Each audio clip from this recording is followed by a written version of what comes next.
with themselves. Usually, when we talk about poor people, people with low income, we're always talking about finding jobs. Give them a job, then everything will be okay. Maybe. But jobs are not always around, not for everybody. Some categories of people who cannot fit into that position. That's the reality of the situation. But I have raised another question, which I'll mention separately. But those who have no jobs, no future, what can they do?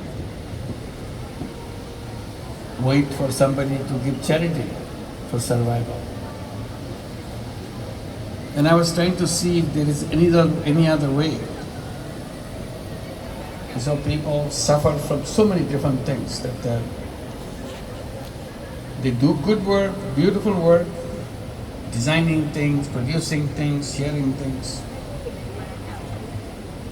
Like women in the village, when I first tried to tell them that if you need money, I can give you money so that you can do your job. And always the answer was, I don't know anything. So it's very difficult for them to understand that they can do something. So one question I will always ask,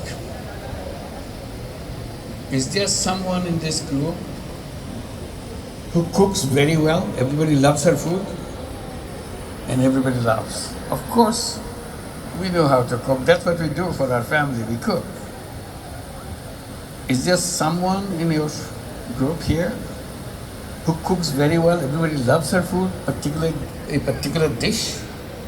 Then everybody says, she does the good thing, she cooks this very well. And would anybody like to buy?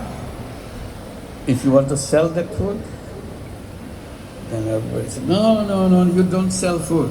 Food is to eat. You don't sell it. That's their value system, that you don't sell something. You do it for your neighbor, do it for family.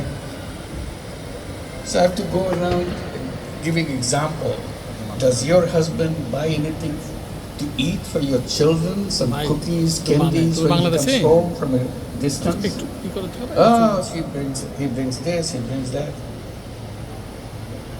Somebody cooked it, didn't it? So if somebody cooked it, somebody brought it to the market and they sold it and your husband bought it. So you said, you don't sell something to eat, you just give it to them. It's not true. So I'm reasoning it, it's a mindset is in a way, give you a distance from what you can achieve. So breaking that cycle of thinking is the most important thing. So what we did, we brought that idea that you can buy things, do things so that you can earn money. Because women never earned any money. They did things for household. So it's a quite breakthrough. Then this money is available. Once you have taken the money and start earning money, they have seen a whole opening of the door. They don't want to stop it anymore. And that was the beginning of what we call microcredit and so on. At that time, we were not giving it a name. We didn't even know what to call it. Just trying to be helpful to people. And this is one way to be helpful to people so that they can start something. Raising chicken is very familiar in Bangladesh. Every household, no matter how poor family you are, you raise few chicken.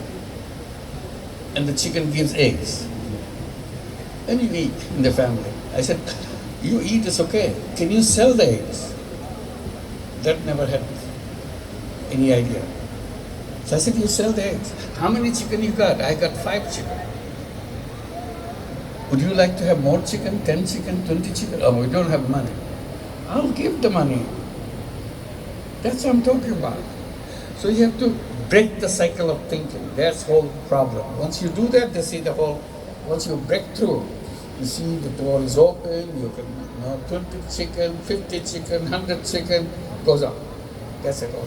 Thank you. Powerful thoughts, and thank you for sharing those insights. go right at the heart of where we stand today and the critical juncture that we're facing globally. So we stand at a crossroads. Do we choose to uphold the systems we have inherited, or is it time to reinvent the wheel and reimagine the frameworks that have dictated the current course of our lives? That's true. You have to break through. Because you have, in existing system, as it functions, many things remain hidden. You don't open it up. The moment you open it up, you see another door. And you want to go. Then you see another door.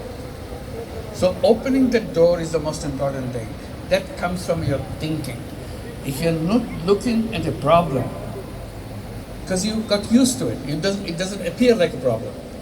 Poor people are begging on the street. It's common scene in poor countries. Begging on the street everywhere. You go to Dhaka city, you'll see lots of beggars on the street. Any city, big city, in any country. Even in the USA, you have beggars on the street. So the question is, you got used to it. Then if you raise the question, why is he begging? Why is she begging? What is the problem?